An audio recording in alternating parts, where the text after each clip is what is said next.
My girlfriend and I have been dating the past 5 years, since college. After graduation, we were semi-long distance, living close enough that we alternately visited almost every weekend. In 2018, and got a job in my city, and we found a place and moved in together. Now's a good time to mention the security cameras in our house. Break-ins are unfortunately common where we live. We thus got some motion-activated cameras, one of which has a view of our kitchen, to monitor the back door. The cameras only record when there's motion so they can retain footage for a very long time. And of course knows this. About a year ago, and started complaining I wasn't contributing equally to chores. I've been obsessive about chores my whole life. Growing up, not doing the dishes meant no video games for a week. When I lived with roommates, I was always the chore Nazi, making damn sure we all stuck to our chore wheel. And is just as fastidious about chores, so we just naturally alternated who did what. I'd just been brushing her remarks off, but over the last few months they've become much more aggressive. E.g. I was vacuuming and said, "Look at you finally cleaning up around here." I replied that we alternated vacuuming, to which she retorted, "No, you've vacuumed maybe twice since I moved in." Exchanges like this have been happening so frequently that I began to doubt my own recollection. Am I not as clean as I thought? Finally, she exploded at me last week. She said that having to stay home constantly over the past weeks exposed how little I do around the house, and that she didn't move in just to be my maid. Questioning my own sanity, I spent a few hours going through the entire 1.5-year archive of security camera footage, and tallied the exact number of times the kitchen cam caught each of us doing dishes. Our cleaning supplies, vacuum, mop, etc., are in the kitchen pantry, so I also tallied up how many times we grabbed cleaning stuff. To my vindication, the tally showed that we indeed split chores equally. She vacuumed / mopped 5 more times than I did. I did dishes 20 more times than she did. Given that we vacuum / mop at least once a week and do dishes at least every day, these are insignificant differences over the year and a half we've lived together. When I confronted Anne, she shrugged off her behavior as remembering things differently, but the real sin here was what I did, which she called an unforgivable violation of her privacy, akin to abusive stalking.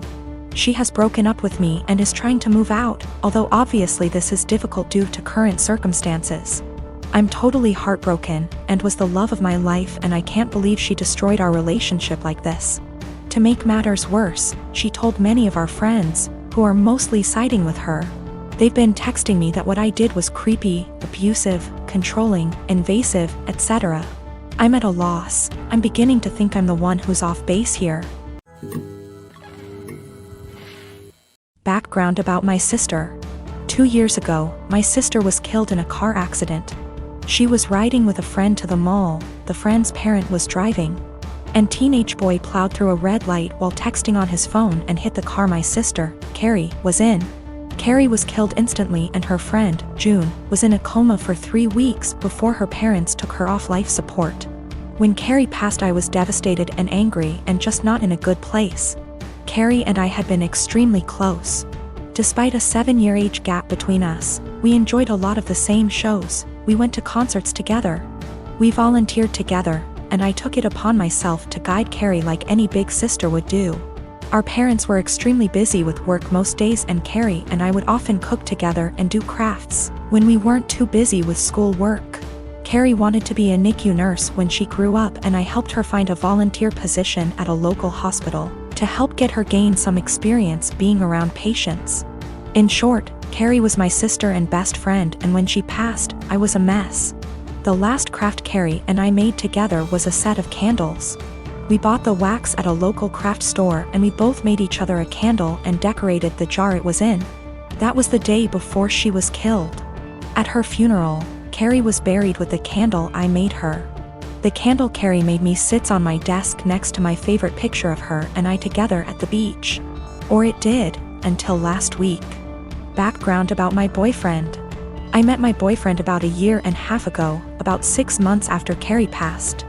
I wasn't looking for a relationship, I was still grieving my sister's death. But Eugene came along and it was love at first sight. He was extremely supportive, let me cry on him when I needed to, didn't push me into getting over grieving or anything. He was extremely gentleman about everything and very, very patient. After 6 months of seeing each other pretty regularly, we made it official. Eugene came into my life at a very low point, and he has always been very respectful of sentiments I keep from my sister. Never asking me to take them down, always giving me space when I needed to cry. Eugene, along with most, if not all, of my friends and family know about Carrie's candle. There was a point after she died where I would take the candle with me everywhere out of fear that someone might light it, or steal it. Or who knows what. The point is, that candle was and still is a very important part of my life and something that my sister made for me and me alone. When Eugene and I moved in together about 4 months ago, I packed away most of the reminders of my sister and put out the candle and picture on my desk. I felt that this was a huge step because when I'd lived just by myself I had pictures everywhere and a few knickknacks laying around from my sister. I wanted to make Eugene and I's home our home with just a small part of my sister there. Eugene understood and was very supportive. Last week, we had a massive winter storm that knocked out power. We didn't have power for 3+ days. The power was knocked out at Eugene and I's house while I was at work, which did not lose power. Eugene texted me that he was going to light some candles and try and get a generator, so we could have some for of power or at least be able to charge our phones / use lights / etc. Now, we have probably 30+ candles in our house. I am a huge fan of sales, and when Bath & Body Works has a candle sale, I like to stock up and get a range of scents. We have candles scattered all over our house. In the room where my desk is, there are no candles aside from the one Carrie made me. None at all, and there never has been. This room is also downstairs, where Eugene doesn't spend a lot of time. His desk is upstairs. When I arrived home from work last week, I noticed a bunch of candles burning in our living room, safely. Always monitored and not near anything that could ignite. One of these candles was the candle that Carrie had made me. I burst into tears, and when Eugene heard me crying he came out from the bedroom, where he was lighting more candles, and asked what was wrong. I was a wreck and couldn't get any words out. When he tried to calm me down, I shoved past him and locked myself in the room where my desk was and just cried. I don't know how he could be so stupid. He knew, and I thought he understood how sentimental the candle was and how much I cherished having a candle that my now deceased sister had spent time making with me just a day before she was killed. I haven't been able to speak to Eugene since it happened, Tuesday of last week. He has tried to explain why he did it, because he needed candles to be able to see, but I just can't wrap my head around it. He hadn't gotten into the large candle stash I have upstairs right by the living room where Carrie's candle was, but went downstairs, out of the way to grab the most sentimental, cherished item I have. The candle was burning most of the day while I was at work and is now melted and pretty much gone. I do still have the jar it was in, but I can't look at it without bursting into tears. Eugene says it was an accident, but I just don't believe that. He said he was getting around to lighting the candle surplus we have upstairs, but just hadn't gotten there yet. After being home 6 hours alone with no power, I am heartbroken and feel like this is a major slap in the face. I feel disrespected. I feel like he disrespected my sister. I just don't know what to do. I don't feel like I can forgive him for this. I am a 17-year-old female, and I live with my mom, stepdad, and stepsister and stepbrother. I lost my dad to cancer when I was 13 years old. We were very close, and his death was a major loss in my life. I wasn't able to keep much of his belongings because of my stepdad's insecurities and lack of sympathy and respect for me and my dad. It's sad to say that mom moved on relatively fast. My stepsister and I share a room together. My stepbrother has the bigger room because he's a man, and as a result me and my stepsister are always in conflict. She wants me out during the day as she uses the room as her art studio. She recently accused me of stealing her tools and convinced her dad to get a lock, so now I'm being forcefully locked out and can't get in till after a huge argument and getting mom involved. My stepsister had an argument with her brother and ruined his gaming console when he was out. He came into the room quietly in the evening, stood by the door, and asked me to bring him my stepsister's acrylic paint set. I asked if he got permission. He said yes, so I gave it to him and went back to study. At dinner, my stepsister came downstairs yelling that her brother had access to her room and ruined her paint set. There was a lot of yelling and arguing. Stepdad asked how my stepbrother walked into the room when it was supposed to be locked. My stepbrother admitted I helped him out and brought the paint set to high. My stepsister went off on me, called an accomplice, then ran upstairs and took the gift I prepared for my dad for Father's Day. I picked up flowers I planted from our small garden that I take care of by myself, and prepared a nice wooden letter-shaped pot, used my dad's first initial and filled it with the flowers I picked and decorated it with ribbons. It wasn't that good, but it was like a floral letter. I planned to visit his grave and put the gift there. She damaged it to pieces. It was completely ruined. I yelled at her and kept crying. Mom and stepdad gave her harsh punishment and thought it was fixable, but I was so done I called my uncle, who came and berated my mom and stepdad. Stepdad offered to fix it and punish my stepdaughter harder, but I packed my things to go with my uncle. My mom begged me to stay, but I refused and didn't respond when she kept calling, saying she did nothing to deserve to be shunned by me and my uncle, who told the family about what happened. The family told Mom not to come visit on Father's Day and are angry with her because I moved out over this. My wife and I have been together for 5 years, married for 4. She had a bad marriage before me and had a child. I had no problem stepping up to the plate to help her raise her child. The father wants nothing to do with my wife or his kid. To the point, I had 2 friends that I've had since I was 16. They were both female and I had dated one of them for 4 years, but we split up, agreeing that we made better friends than an actual couple. This never happens in real life, apparently.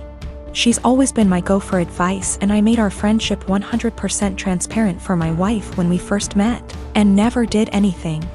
Out of habit, my friend and I still said we loved each other, but more of a platonic love. We both loved our current partners and never wanted anything between each other. However, after a few years, this took a toll on my wife, and she asked me to stop telling her that I loved her. So I explained this to my friend, and she said she understood and would have no problem doing so. Another month or so, I still have 100% transparency with my wife as to make her feel comfortable.